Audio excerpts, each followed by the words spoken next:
আসসালামু আলাইকুম। আজকে সকালে খুবই আশা নিয়ে আপনাদেরকে একটি ভিডিও দিয়েছিলাম।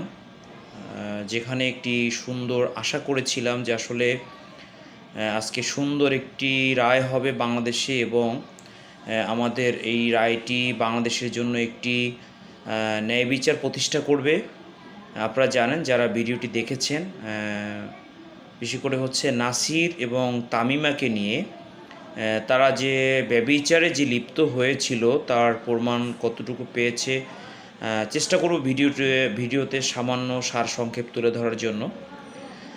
2021 সাল থেকে এই ঘটনার সূত্রপাত। আপনারা জানেন যে তামিমা একজন বিবাহিতা স্ত্রী একজনার, রাকিবের, এবং তার ঘরে একটি কন্যা সন্তানও আছে।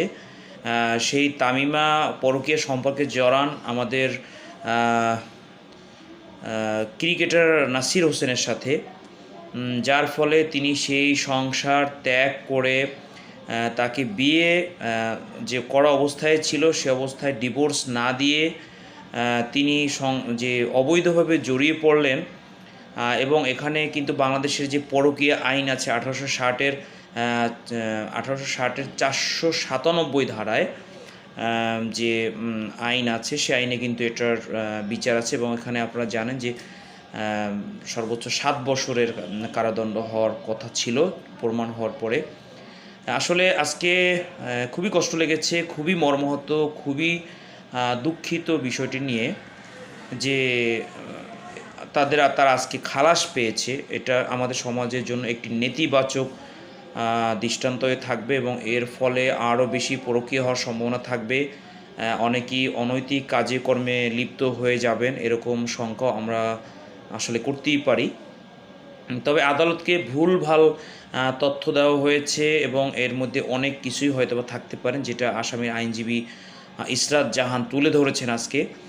প্রথমত হচ্ছে যে তারা মিথ্যা কিছু দলিল দিয়েছেন, অর্থাৎ তারা বলেছেন যে আমি রাকিবকে ডিভোর্স দিয়েছি। আসলে তিনি তাকে ডিভোর্সই দেন নাই এবং সেখানে যে ডিভোর্সের কাগজ সেটাও কিন্তু নকল তৈরি করা হয়েছে। অর্থাৎ তার যে কাগজ ডাকযোগে পাঠিয়েছেন, সে ডাক বিভাগের যে মহাপরিচালক আছেন তিনিও কিন্তু কোর্টে এসে হাজির দিয়ে জবানবন্দি দিয়েছেন, সাক্ষ্য দিয়েছেন যে এই কাগজ সম্পূর্ণ ভুয়া এবং সম্পূর্ণ মিথ্যা, এটা তারা বানিয়েছে।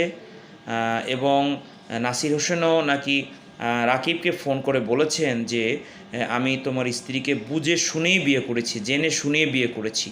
দর্শক বিষয়টি বুঝতে পেরেছেন যে আসলে খুবই কৌতূহল একটি বিষয়। এর ফলে এইরকম রায়ের ফলে আমাদের দেশে পরকীয়া আরও বহু গুণে বৃদ্ধি পাবে, এমনটাই আমরা শঙ্কা করতে পারি।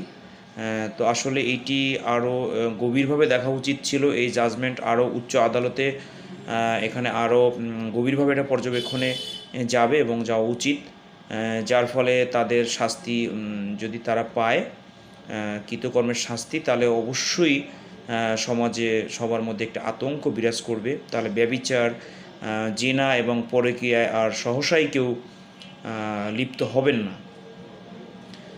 আসলে এই রায় আমরা কোনো ক্রমেই প্রত্যাশা করিনি। এটা আসলে টোটালি একটি অপ্রত্যাশিত রায় ছিল। বাংলাদেশ থেকে আমরা একটি মুসলিম কান্ট্রি, আমাদের কাছ থেকে এই ধরনের রায়, এতগুলো সাক্ষ্য প্রমাণ সহ এত কিছু করার পরও যে এই ধরনের রায় আসলে আমরা প্রত্যাশা করিনি। আসলে আমরা সাধারণ মানুষ হিসেবে আমরা রায়ে একদমই সন্তুষ্ট না। আমরা চাই এই বিষয়ে আরও কঠিন এবং গভীর তদন্ত হোক এবং তার মাধ্যমে পুনরায় এটার সঠিক বিচার করা হোক। সবাইকে ধন্যবাদ।